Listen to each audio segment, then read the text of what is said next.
I just have one item for all of you at the top. You may have seen that we put out a statement on this already, and we also held a briefing call. But today the State Department announced the designation of Boko Haram and Ansaru as separate foreign terrorist organizations and as specially designated global terrorists.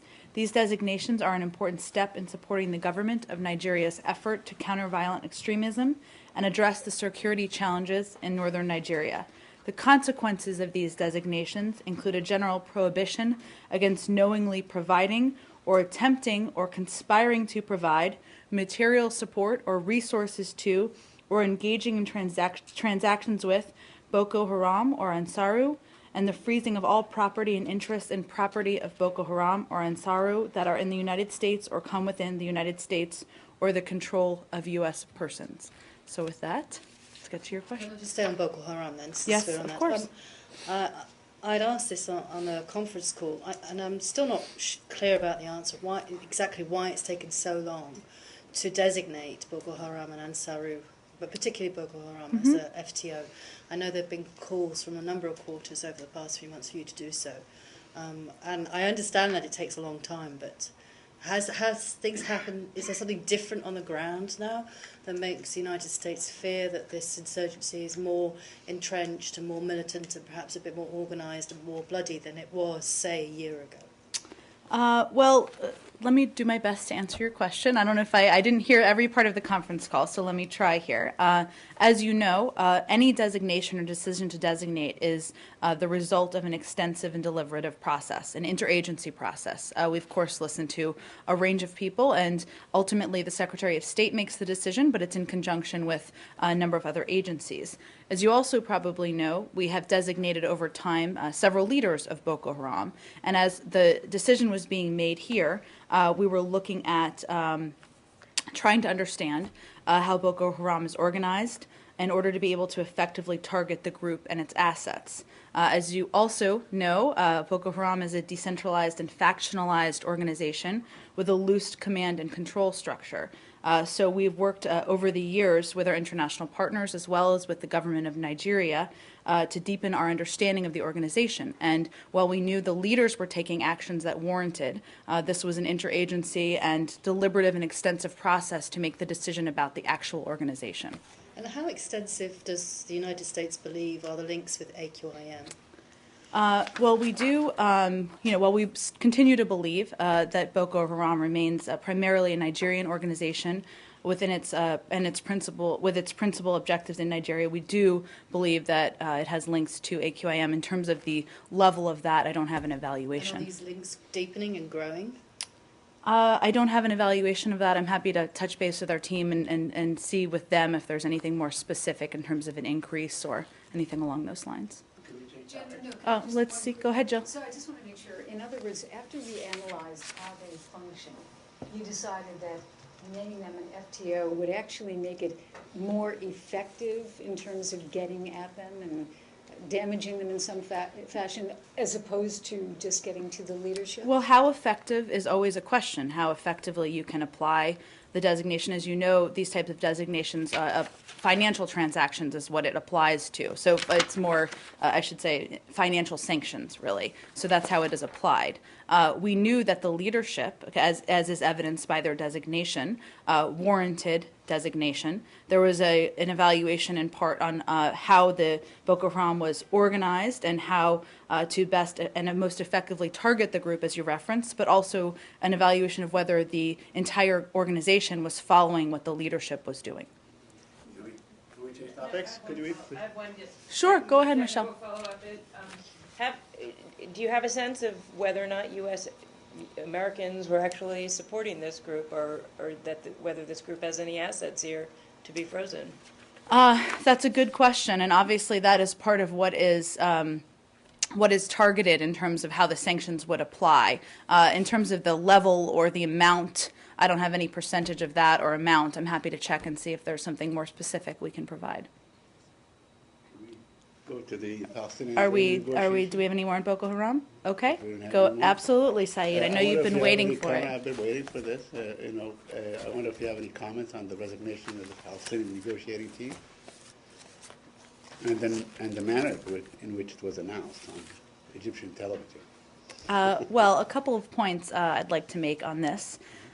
We would, of course, overall refer you to the Palestinians on the specifics, but I would point you to an interview that President Abbas also did today, where he again made clear that he remains committed to the negotiations for the 9 months agreed upon time frame, and we fully expect the negotiations to continue as they have. He also made clear that there are a couple of options here. Either the delegation goes back on its resignation, or they form a new delegation. Those are his words, of course, in terms of what the next steps are. So it's important, and it's important to note that he reaffirmed the commitment of the Palestinian Authority to the negotiations on the 9-month time frame, and made clear that he wants them to proceed. Okay, now you tell me if you understand why he would do such a thing on television, when in fact he's recommitted himself in the same interview, saying that we want to go back to negotiating. We want to.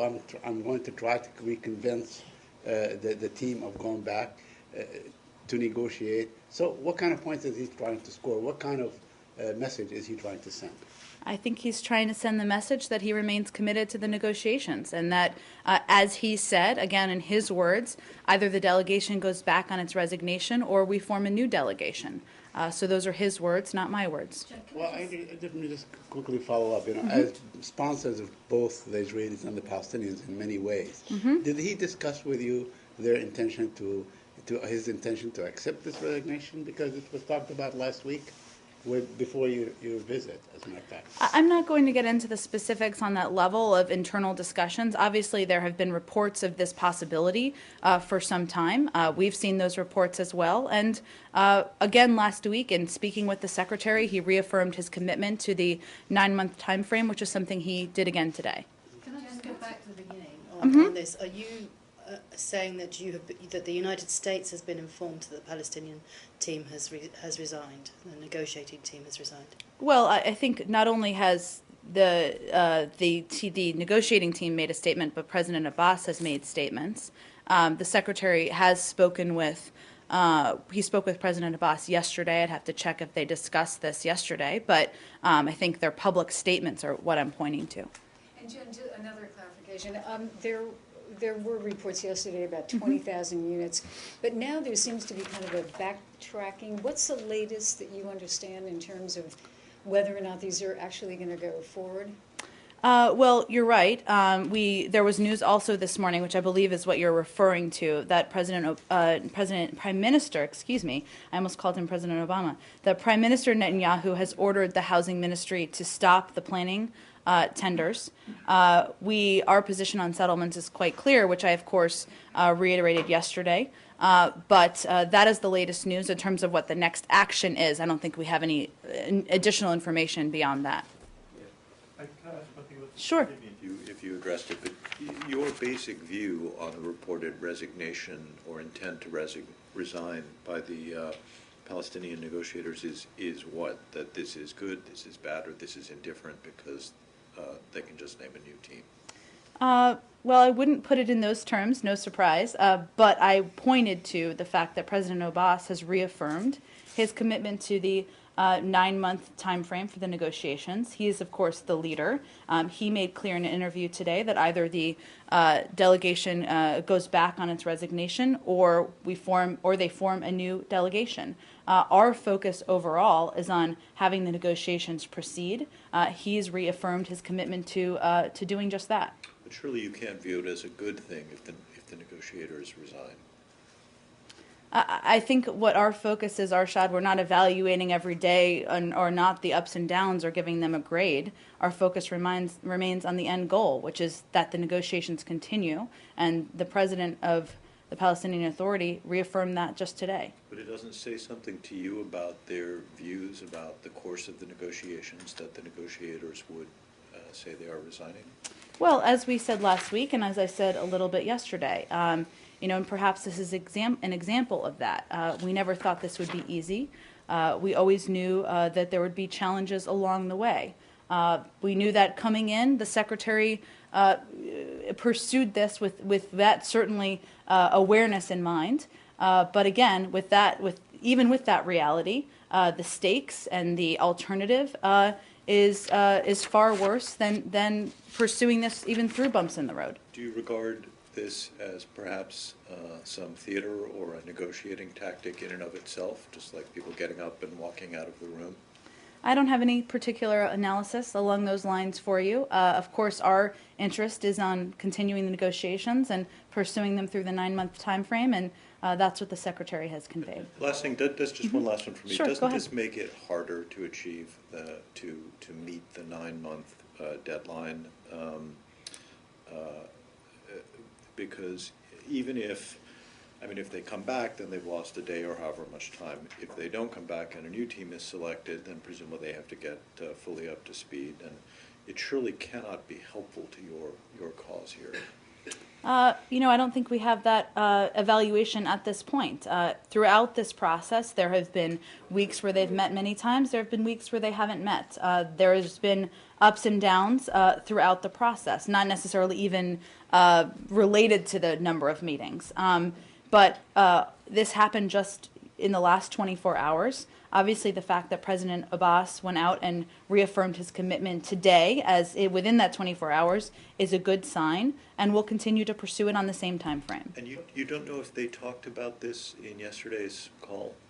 I didn't get a readout of the call, but that's something obviously that I can check on, and I'm not sure how much we'll get into the detail of their discussions.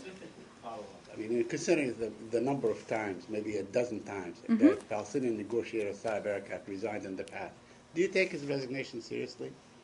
It's not for me to evaluate. He is, negotiating on behalf of President Abbas and the Palestinian Authority. He will evaluate whether they will come back or whether he will set a new negotiating team, and we'll move forward from there. I'm not trying to dismiss his frustration. He must be quite frustrated to negotiate with the Israelis. But to follow up on Irshad's point, that could this be theater or trying to jockey for some sort of political capital, perhaps, to get something out of there? Could that be it? I'm just not going to weigh in on that analysis. I will encourage all of you to do your own. Good. Did you have anyone more on Middle East peace? Yeah. Go ahead. Just to follow up, it doesn't take analysis to, characterize a resignation as a setback, does it? I mean, it's. I think what I said was to address that is we always knew there'd be challenges along the way. But it's important to note that within 24 hours of this announcement, President Abbas went out and reaffirmed his commitment to the 9-month time frame and conveyed that either the negotiators will come back or he will appoint a new team. That's an important point to note. Any more? Middle East peace? Go ahead. Back to the settlement. It's Team AFP in the front here. Has the Secretary spoken to the Prime Minister of Israel before his U-turn on the settlement issue? Well, he's spoken with him and expressed his concern many times in the past. He did speak with him yesterday. But this is a concern, again, this is a decision that was made an order, a call that was made by Prime Minister Netanyahu and Prime Minister Netanyahu alone.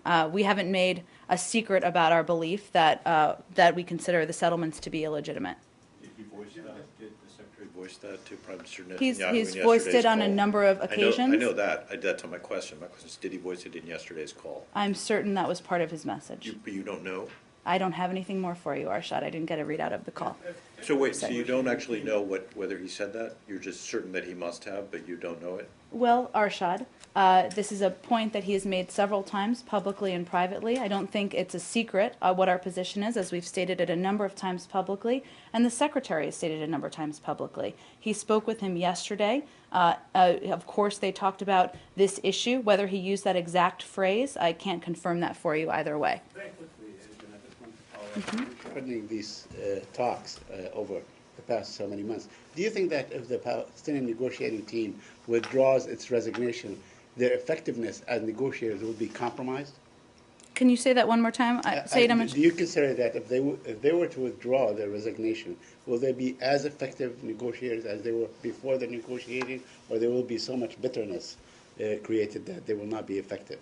We don't know what the next step is yet. That's something President Abbas will determine, so I don't have any analysis of what it will mean, depending on which direction it goes in. Would you advise the Palestinians to sort of perhaps appoint a new negotiating team? Well, it's up to President Abbas to do that. He's indicated that may be a direction he goes in. So de facto, this means for the moment the direct negotiations are on hold then? Well, I wouldn't qualify it in that way. Obviously, either the team needs to come back or there needs to be a new negotiating team. That's a step that President Abbas made clear he would pursue. But again, I mean, this is a 9-month time frame, so it's not as if there's a deadline coming up in a week, and we'll work to continue them as soon as possible. Were there any plans for direct talks this week? I'm not going to get into the details of that. Obviously, as I said, there's been some weeks where there have been multiple meetings, some weeks where there haven't been any. So, that is not uncommon in a lengthy process. And what is Ambassador Indik's role in this? Is he trying to work with the Palestinians, or I don't know, what is his role? Well, it's up to President Abbas to determine what the next step will be. Certainly, Ambassador Indik remains a facilitator and is there to consult and discuss as needed, but this is a choice that they will have to make in terms of what the next step will be. So no talks for the moment, though? No direct talks going on for the moment? Well, obviously there needs to be negotiators on both sides, but clearly the fact that President Abbas came out and said that it's going to go one way or the other and indicated next steps is a good sign. Yeah, just one more on this. You mentioned it's a 9-month time frame, and there's plenty of time. We're halfway through that at this point. There have been ups and downs. I assume halfway through it, you have made an evaluation of some kind of how things are going. Would you care to share that with us? I would just reiterate what the Secretary has said, which is that they're sustained and they're serious. We knew that there would be moments that aren't easy. Certainly, we've seen that played out in public, but both sides remain committed. Both sides reaffirmed their commitment last week, so we will continue to proceed. Middle East peace, or? Okay. Okay. I wonder if there is any concern in the State Department about the new confrontation between Colombia and Russia, since we are talking about one of the most important American allies in the region. Mm-hmm. I don't think I have any updates for you on that. I'm happy to check with our team and see if there's any particular new concern coming from our end. Jill? Can you confirm there is a flash that Egypt ends state of emergency? Mm-hmm. Is that correct? We've seen those same reports. As we came down, obviously, we've seen a range of reports. Yesterday, they announced it, and then there was a possibility in public of a delay. I don't have any independent confirmation of it other than to tell you that I've seen the same reports. Do you think you might have something later? If it is correct, could we get a response? I gave a comment yesterday. I'm happy to reiterate that. That remains the case. And I know there have been different reports over the last 24 hours, so... but we wouldn't have any independent confirmation of what step has been taken. Obviously, we'd refer to the Egyptian government to confirm that. So the Egyptian government in this case wouldn't, let's say, inform you that we are lifting the state of emergency? Well, this was discussed, as I mentioned yesterday, following up on your comment. Okay. Yeah. This was discussed when the Secretary was in Egypt just about a week and a half ago. It was certainly raised. We knew that the timing of the end of the deadline was coming up this week, so obviously there was a point where they'd have to make a decision. As I said yesterday, we certainly welcome the formal lifting of the state of emergency, including the curfew. There is still legislation regarding security that is of concern, and we've continued to urge the government to respect the rights of all Egyptians as that legislation is considered. One more. Mm-hmm. Go ahead. I'm trying to look for this thing, but earlier this morning there was a story about the Russians, in fact, going in now, defense ministry officials, to sell weapons to Egypt. Have you seen those reports? I talked about this yesterday, too. I'm sorry. Oh, no, I it's must okay. have missed that. No, don't worry. It's okay. We talked about this a little bit yesterday. We knew, of course, at the time that they had announced a plan to have a bilateral visit, I believe it was. I haven't seen the new reports this morning, and I'm not sure if they're quoting an official or if they're just speculative on what the purpose of the visit is. But we'd, of course, refer to the Egyptians and the Russians. We have our own bilateral relationship with Egypt. As you know, the Secretary was just there last week, so that's what our focus is on. And we would, of course, otherwise refer to the two governments on the purpose of their visit. On Iran? Do we have any more on Egypt? Okay, Iran? Yuval Steinmetz, who's the Minister of Intelligence in Israel, says that from briefings by the Secretary of State, the sanctions relief offered to Iran in the P5+1 negotiations is valued between 20 and 40 billion for the Iranians. I understand you're not going to litigate the negotiations in public, but they are. So if you could speak to exactly what sort of sanctions relief you're talking about, and keeping in mind that limited is a relative term, so if there's any way we could specify that. Sure. Well, I did see, of course, those reports. Without going into specifics about what we're considering, that number, I can assure you, is inaccurate, exaggerated, and not based in reality. So, of course, there's a discussion ongoing about sanctions and about steps that Iran would need to take, and we're all familiar about what the next steps would take, but in terms of those numbers, that's my specific comment. Put a value on these sanctions? It's easy to sort of shoot something down, but I think you can safely assume they're lower. Can you put a value on that? I mean, some figures were like $40 billion, others half of that. What is your value of these sanctions? I don't have a number for you, Saeed. I'm sure as events progress, we may have more specifics for you, but not at this moment. Okay, will this be the kind of topic that the Secretary will discuss with the Banking Committee? The Secretary, as you all know, is probably on his way there now, and he'll be meeting with both the Banking Committee as well as with senior Democratic leadership while he's on the Hill.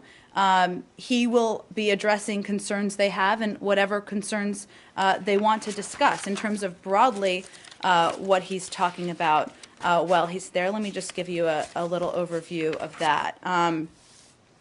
He will convey to the committee that we didn't vote for sanctions simply for the sake of sanctions. We put crippling sanctions in not just to bring Iran to the table, but to give us the strongest possible hand at the negotiating table with the greatest amount of leverage and international support. And the sanctions now have worked, and they've put in place, they've provided us the best position to drive the best deal. We have an agreement agreement among the P5+1 and an agreement to halt the progress of the Iranian nuclear program and roll it back. But as they consider next steps, this is not a vote for or against sanctions, which he has supported in the past. This is a vote for or against diplomacy. The American people justifiably and understandably prefer a peaceful solution that prevents Iran from obtaining a nuclear weapon, and this agreement, if it's achieved, has the potential to do that. So as this legislation is being considered, members of Congress need to ask themselves, do they believe diplomacy should be the first resort, or should we open the door to confrontation? And why not wait and see if diplomacy can be successful in this case? You said the sanctions have succeeded, but Iran has not halted, let alone rolled back its nuclear program, correct? What I'm saying, Iran, they have succeeded in getting Iran to the negotiating table. They have succeeded in putting the necessary pressure to get them there. Can I follow up on the sanctions question? Sure. I understand he's asking for a pause, but what members of the Senate are suggesting is language that new sanctions would go into effect if the talks fail, that it takes a lot of time to get sanctions into place, so why not start now? It would be an added incentive. What kind of argument is Kerry making today on the Hill against that? Well, that's a good question, and I think one thing's clear. Of course, Iran is watching closely what is happening, and putting new, as well as the international community, and many countries that are impacted negatively by the sanctions they have in place and the sanctions they're keeping. So putting new sanctions in place could not only end the negotiations, but it would send the absolutely wrong message to the international community that we're not serious about pursuing a diplomatic path. And our concern on that front is this could have the impact of opening the door to the opposite of what we want, which is an easing of sanctions by many in the international community who are already hurt economically, who are holding them in place to stay aligned with the international community while seeing if diplomacy is possible. Is that his argument that putting in place new sanctions could actually end the negotiation? Mm-hmm. And is he going to repeat the things, I imagine he is, but I'd like to confirm Mm-hmm. that he plans during this meeting today to call for, to say that it would be a mistake to impose additional sanctions now and to call for a temporary pause? Yes. Mm-hmm. Can I just, on staying on Iran, Mhm. there was a call between French President Francois Hollande and American President Obama today, and at which they urged Iran to accept the deal that's on the table, which suggests to me that the P5+1 position is fixed and that they're not open to any more negotiations. And what they came up with in Geneva a few days ago is essentially what they're now offering to Iran. Would that be correct? Well, that is what was offered to Iran on Saturday evening, right? And the P5+1 was united, and it was a moment where Iran couldn't accept the deal as offered.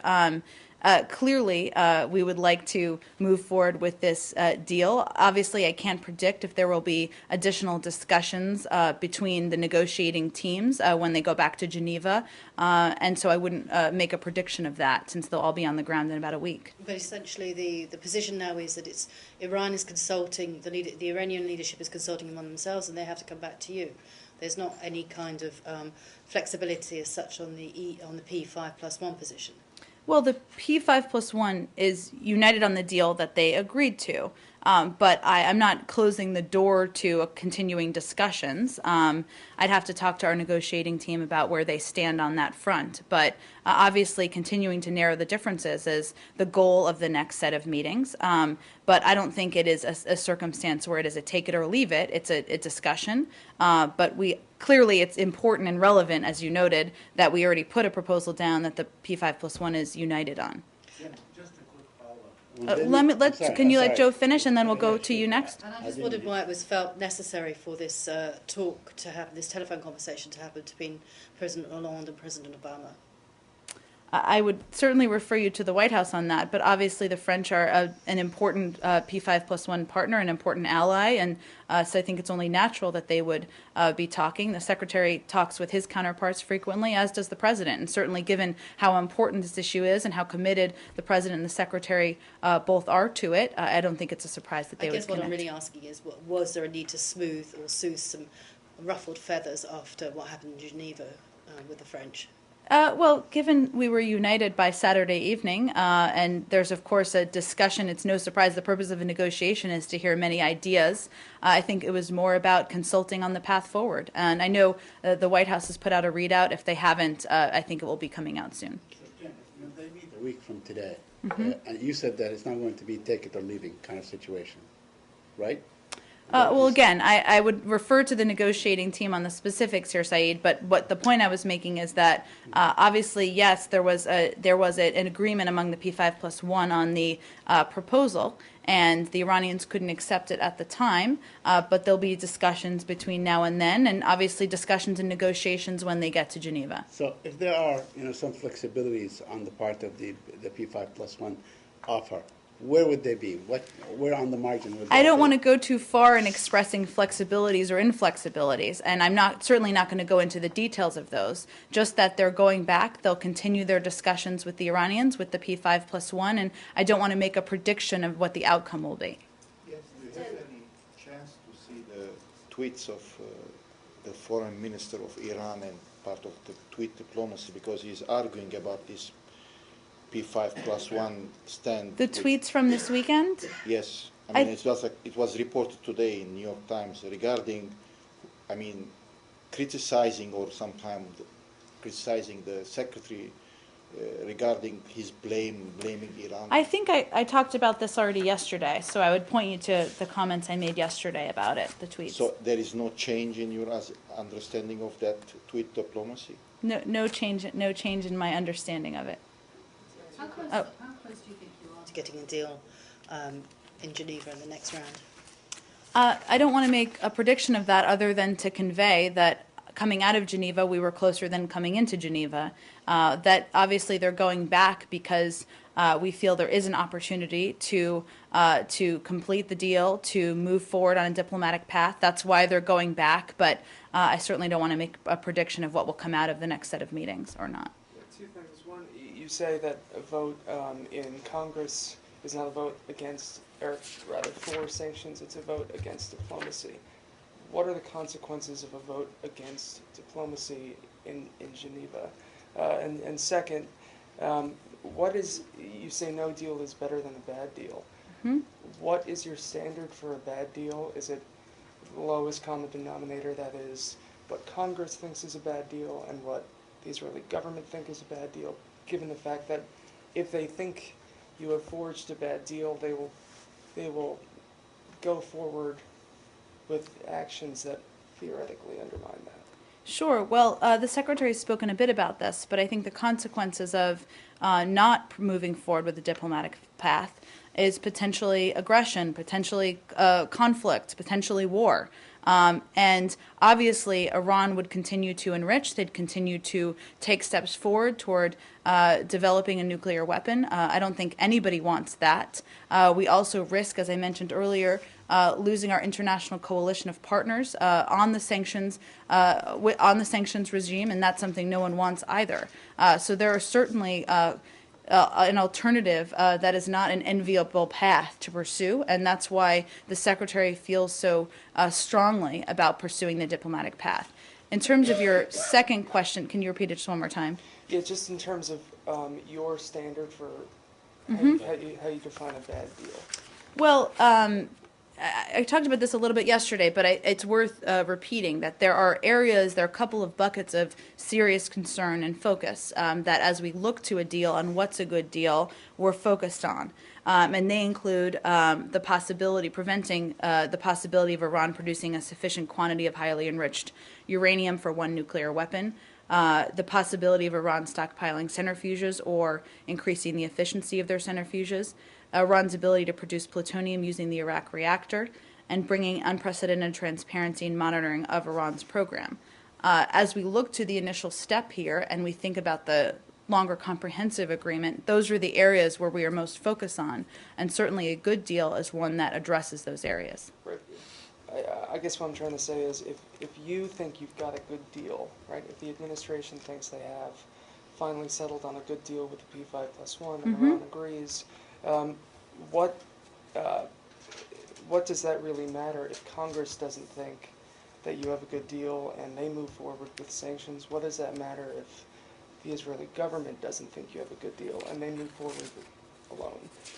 Well, I don't think we don't think that those conclusions are done at this point. Obviously, the Secretary, many members of the administration are continuing to brief and consult with the Israelis, but as evidenced by the fact that he's going up to the Hill today, along with Vice President Biden, along with Undersecretary Sherman, to brief the Hill, we're committed to conveying to them what the consequences are, why this is the right legislative strategy, why that needs to go in hand with our negotiating strategy, and posing some of these questions that I've just posed.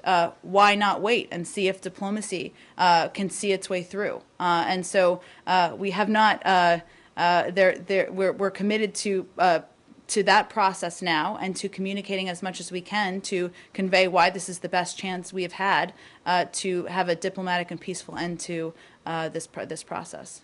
Just a quick follow-up on the sanctions. Considering that Iran already suffers from severe sanctions, what kind of further sanctions could be added?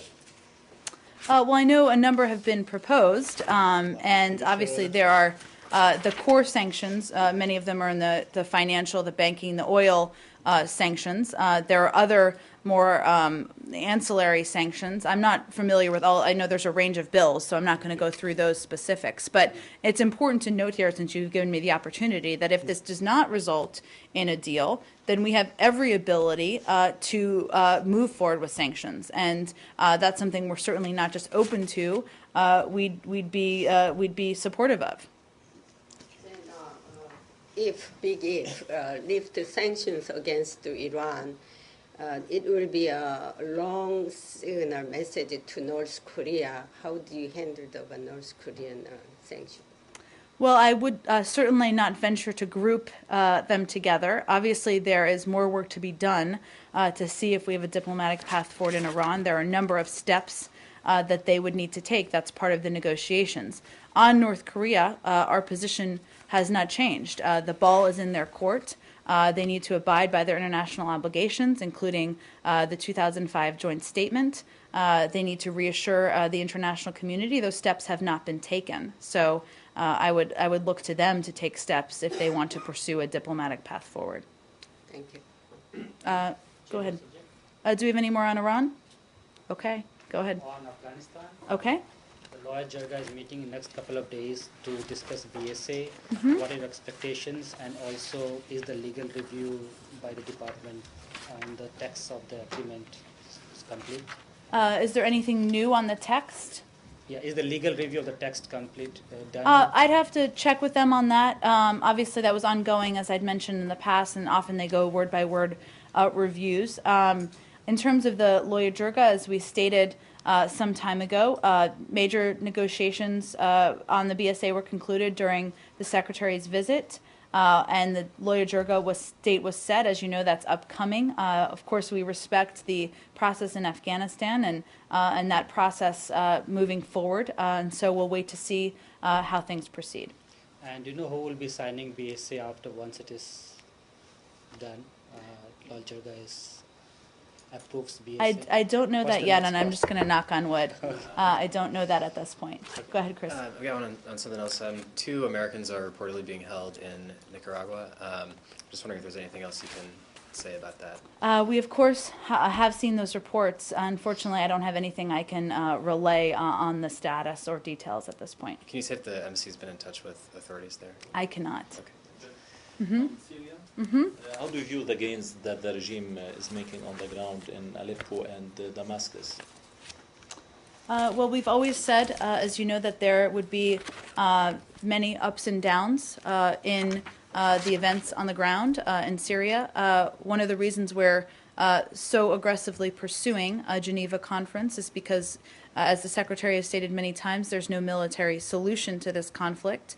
There have been a couple of developments in the last 24 to 48 hours that I talked about a little bit yesterday, including the SNC agreeing to come to a Geneva conference, including the fact that there will be another meeting, a trilateral meeting planning to move that forward next week. And so our focus is really on that effort. And do you see that the regime is trying to change the calculations on the ground before going to Geneva too, in case there is a conference? Well, I'm sure the regime is always focused on making gains on the ground. I don't think that should be a surprise to anyone. But again, we continue to believe there's no military solution. That's why we're pursuing a political path. And one more, please. Some Kurds groups have announced autonomy in some parts of Syria. How do you view this announcement? Well, our policy has always been that we support the unity and territorial integrity of Syria, unified Syria. And it was a positive sign yesterday, as I mentioned, that the Kurdish National Coalition joined with the Syrian coalition, which was positive. We certainly remain concerned by reports of efforts to declare an independent Kurdish region in Syria, and establishing a special Kurdish region would involve many communities in that region of Syria, and thus needs to be part of a larger decision. But our view is that Syria should be unified. It must be unified moving forward. That has consistently been our view. And again, the fact that the Kurdish National Coalition joined the SNC and they're committed to coming to Geneva was a positive sign of the last 24 hours. Can I ask, what are the next steps now? Now that the opposition has said that they'll come, what's actually happening on the side of Special Envoy Brahimi, or when are we going to see some movement forward and possible date? Sure. Well, they're meeting again on the 25th next week. So Undersecretary Sherman and the Russians, in all likelihood, I would assume Bogdanov, are meeting with Brahimi to continue to plan for the conference. I can't predict for you whether there'll be a date announced then or before or after. Obviously, that's one of the next steps and something we're pressing forward on. What about the problem of the guest list? The problem of the guest list. How are you guys progressing on whether or not other countries should be invited to join the talks? Our position hasn't changed on Iran's attendance, but obviously this will be a decision ultimately made by the UN, and I'm certain that will be a big topic of discussion next on the 25th. And can I just ask one more question, is that Turkey's asked NATO to extend the deployment of the Patriot missiles for another year. What is the US position on that? I do have something on this, one moment.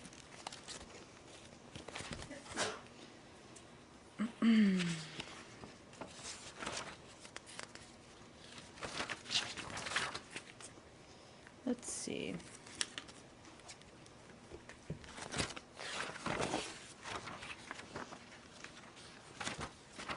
One moment, Joe.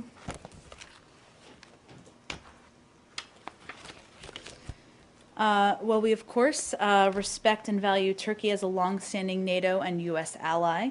We're committed to maintaining regional security and support efforts with Turkey and other allies and partners to ensure regional stability and deterrence against common threats. As you noted, Turkey has asked NATO to continue to augment its air defense capabilities to aid in the defense of its population and territory. We look forward to working through NATO to address the request.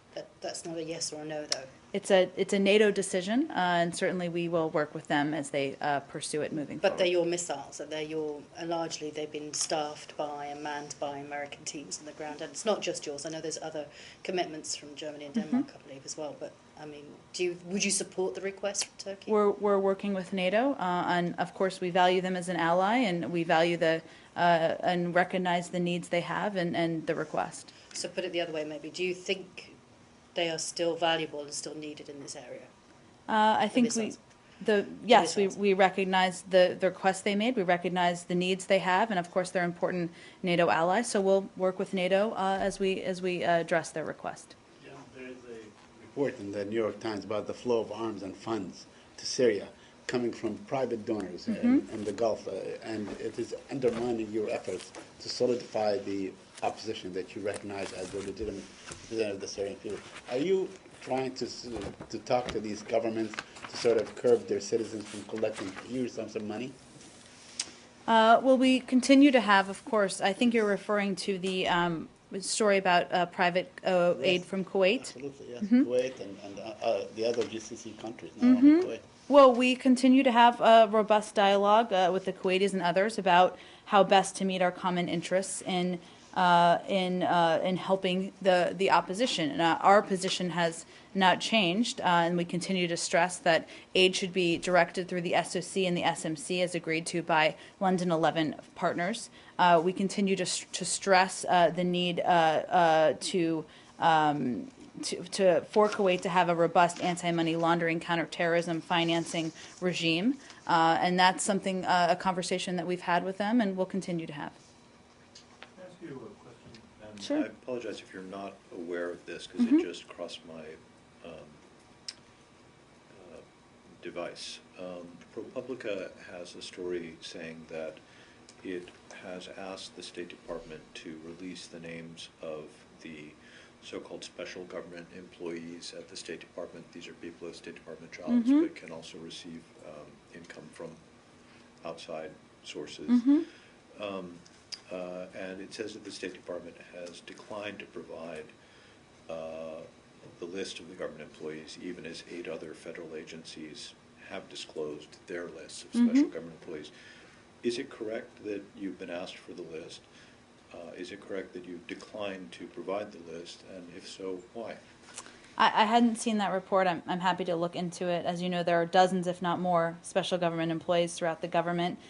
Typically, we don't release the lists of employees and kind of what their status is, so it may be part of that procedure, but I'm happy to check for you. I think the reason they may be interested, is that if somebody is working here, but also getting paid by, somebody else, there's always the possibility of a conflict of interest. Well, certainly that's part of a vetting process for anyone becoming a special government employee, so it's not actually applicable to what the concern should be, but I understand, I can check if what the request has been and where we stand on it. Thank you. Go ahead. On Turkey, the Prime Minister of Turkey said the other day, and I quote, that there is no country named Cyprus. I know it's a joke, but do you have anything to say on this, Kristen? I haven't seen those comments. I'm happy to look into them. Of course, I don't think we would agree with that, but let me look into them and see the full context. Another topic? Sure. Do you have any reaction after Brazil accused the United States of spying on the IMF in Washington?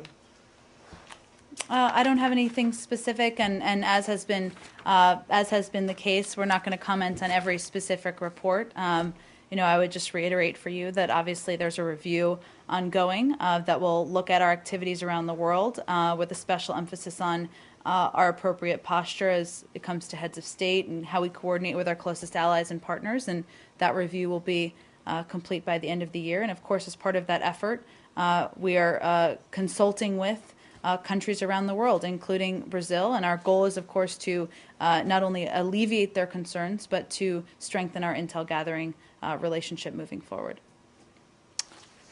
Catherine, last one. Yes, I know we're going to have a briefing shortly, but it's on the telephone and sure. In front of the camera. Do you have an update on the U.S. assistance in the Philippines and an update on any Americans there? Sure. Let me give you an update on that. And you're right. If you haven't seen, we're going to be doing a briefing on the Philippines at just in a little bit.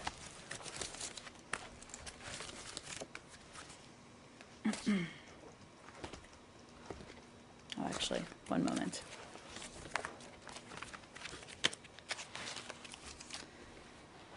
So I believe yesterday I confirmed that 2 U.S. citizens had died in the Philippines, and this number, and this remains the case today, as much as it hasn't changed since yesterday. It can certainly change from here. The U.S. Embassy in Manila is continuing to provide consular assistance to the families of the deceased. Approximately, I think Chris asked yesterday about the number of individuals who have been evacuated. 23 U.S. citizens have been transported to Manila via military aircraft that have been ferrying relief supplies to the airport there on the ground. And embassy officials are going into the area to assist in processing the U.S. citizens that wish to board these flights back to Manila, but no evacuation out of the Philippines is planned. In terms of other assistance we're providing, I mentioned yesterday, of course, you all know there's a coordinated interagency effort along these fronts, so this is just a few updates on what we're doing. The first airlift of USAID heavy-duty plastic sheeting and hygiene kits arrived in Manila just yesterday, and our disaster response experts working with the U.S. military dispatched these much-needed supplies today. After arrival, USAID's emergency relief commodities, including hygiene kits and plastic sheeting, to help 10,000 families, were flown from the airport directly out to storm-affected communities. Storm-affected communities. Additional airlifts of U.S. supplies and food aid will arrive also in the coming days, and we'll have a more extensive update from the different interagency partners on the call this afternoon. Sure. Do you have any reason to think that the government of the Philippines was slow in reaching out for assistance from the United States or others to grapple with the storm? Well, the ask for assistance was made the day after the storm hit, so and obviously we responded quickly to that request, so I would not make that assumption. Oh, Sorry, Nicholas? Very last one. Sure. Or if I don't know if I heard Michelle in the back. I just wanted to make a request if they could put the call on the record, since it is about U.S. money, U.S. aid to the Philippines. I will talk to them and see if there's anything we can do, and we can continue to talk about it tomorrow, of course, too. Go ahead, Nicholas. An offbeat question on North Korea. Mhm. The Washington Post reported last week that 2 musicians from Washington, 2 rappers, are planning to go to Pyongyang to shoot a video clip there. Are you aware of that? And if That is so, an offbeat question. If so, is it a good thing? Is it a bad thing? Mm-hmm. I had not seen those reports. I will blame the negotiations in Geneva, but let me check on those and see if there's an update, and we can get you all something on that. Thanks, everyone. Thank you.